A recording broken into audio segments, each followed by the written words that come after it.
નમસ્કાર દર્શક મિત્રો, સત્ય ન્યૂઝમાં હું જય પટેલ આપ સૌનું હાર્દિક સ્વાગત કરું છું। સમાચારોની શરૂઆત મુખ્ય સમાચારોથી। વલસાડમાં દશેરાના દિને ગરબા સંપન્ન। શહેરમાં ચાલુ વર્ષે શેરી ગરબાનો રહેલો ક્રેઝ। વલસાડમાં ખેડૂત સમાજની મળેલી બેઠક। ખેડૂત વિરોધી નીતિ રીતિનો સામનો કરવા થયેલી ચર્ચા। વલસાડના ચીચવાડા ખાતે દશેરા નિમિત્તે રાવણના પુતળાનું દહન કરાયું। 25 ફૂટ ઊંચા રાવણના પુતળાનું દહન। ખેરગામમાં દશેરા પર્વ નિમિત્તે રાવણના પુતળાનું દહન કરાયું। ખેરગામની જનતા હાઈસ્કૂલમાં મડાગાંઠ યથાવત। પોલીસ બંદોબસ્ત હેઠળ કેટલાક વિદ્યાર્થીઓએ આપેલી પરીક્ષા। પાડી કુમાર કન્યા શાળા ખાતે જિલ્લા કક્ષાને પર્યાવરણીય શિક્ષણ પ્રદર્શન મેળો યોજાયો। પાડી કન્યા કુમાર શાળા મેદાન ઉપર રાવણ દહન કાર્યક્રમ યોજાયો। પાડી નગરમાં 138 મોટરસાયકલ રેલી નીકળી। હવે સમાચારો વિસ્તારથી। નવરાત્રી પર્વની પૂર્ણાહુતિ પ્રસંગે દશેરાના દિને શહેરના વિવિધ વિસ્તારોમાં શેરી ગરબા સંપન્ન થયા હતા।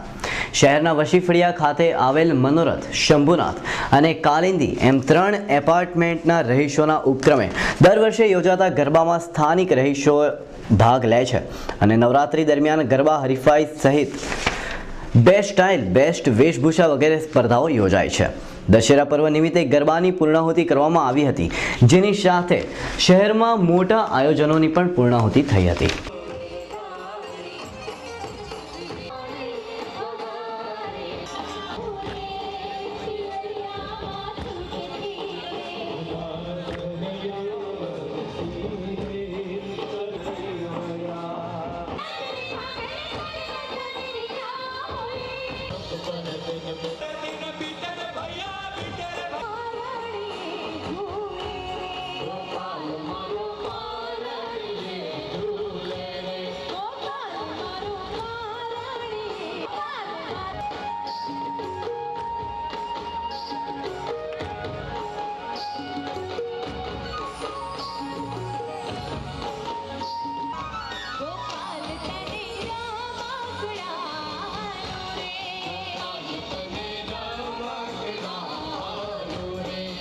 વલસાડના નીરા કેન્દ્ર ખાતે મળેલી ગુજરાત ખેડૂત સમાજની બેઠકમાં ખેડૂતોને પડી રહેલી અનેક મુશ્કેલીઓની સામે માર્ગ કાઢવા અંગેની રૂપરેખા અને ચર્ચા વિચારણા થઈ હતી। દેશમાં વૈશ્વિકરણની નીતિના અમલ બાદ કેન્દ્ર તેમજ રાજ્ય સરકારના ખેડૂત વિરોધી નીતિઓને કારણે ખેડૂત વિકટ પરિસ્થિતિનો સામનો કરી રહ્યા છે અને ખેત ઉત્પાદનમાં પોષણક્ષમ ભાવો નહીં મળતા નફાકારકતા ઘટી ગઈ છે। ત્યારે દિન પ્રતિદિન ખર્ચાળ થઈ રહેલી ખેતી વચ્ચે હાલમાં ખેડૂતો આ સમસ્યામાંથી માર્ગ કાઢવા ચર્ચા વિચારણા બાદ ઉપર સુધી અસરકારક રજૂઆતો માટેની રૂપરેખા તૈયાર કરી રહ્યા છે।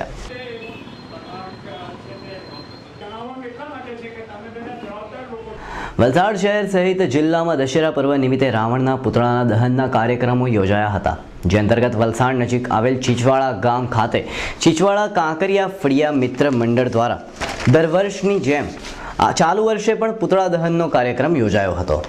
દર દશેરા પર્વ દરમિયાન યોજાતા આ કાર્યક્રમ માટે રાવણનું 25 ફૂટનું પુતળું બનાવવા માટે મંડળના આયોજકો 1 અઠવાડિયા પહેલાથી જ તૈયારીઓ શરૂ કરી દે છે। મંડળ દ્વારા છેલ્લા 3 વર્ષથી રાવણના પુતળાના દહનનો કાર્યક્રમ રાખવામાં આવે છે। રાત્રે લગભગ 8 કલાકે રાવણના પુતળાનું દહન કરાયું હતું।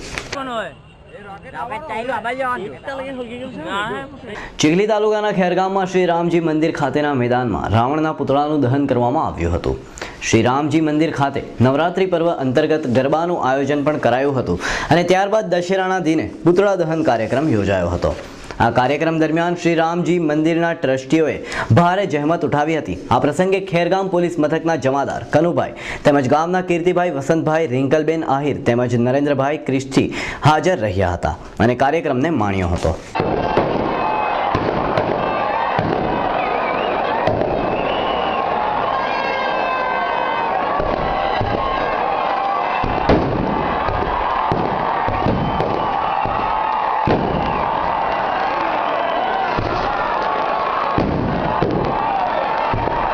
ચીખલી તાલુકાના ખેરગામની જનતા હાઈસ્કૂલના 2 વિદ્યાર્થીઓને પરત સમાવવાના મુદ્દે શરૂ થયેલા આંદોલનની મડાગાંઠ ચાલુ રહી હતી અને વિદ્યાર્થીઓએ કરેલા પરીક્ષાના બહિષ્કાર વચ્ચે પોલીસ બંદોબસ્ત ગોઠવાતા કેટલાક વિદ્યાર્થીઓએ પરીક્ષા આપી હતી, જ્યારે અન્ય વિદ્યાર્થીઓ પરીક્ષા આપ્યા વગર જ પરત થયા હતા.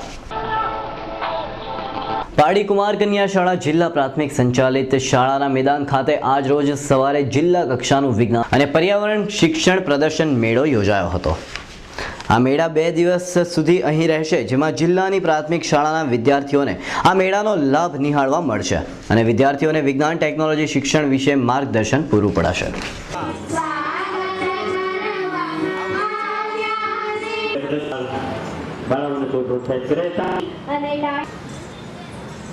माननीय गोकुलभाई पटेल साहेब जो श्रद्धा रूपे संस्थित एवं भगवतीजीના ચરણોની પ્રગટ કરી આજના કાર્યક્રમમાં મુખ્ય સેવા માનનીય શાસ્ત્રીશ્રી અને મહાનુભાવો.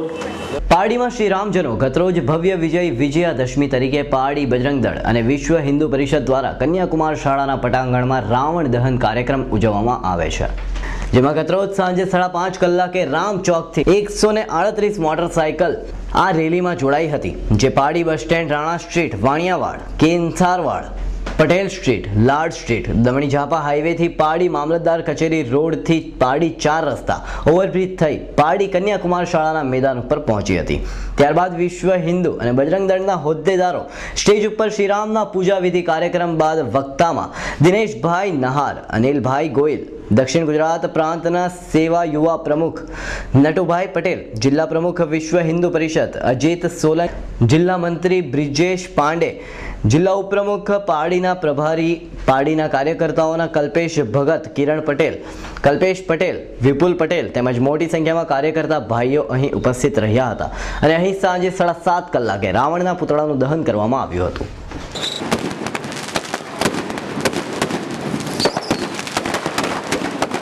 સત્ય ન્યૂઝ પર સમાચારોની રફતાર ચાલતી જ રહેશે, તો જોતા રહો સત્ય ન્યૂઝ, આઝાદી સમાચારોની.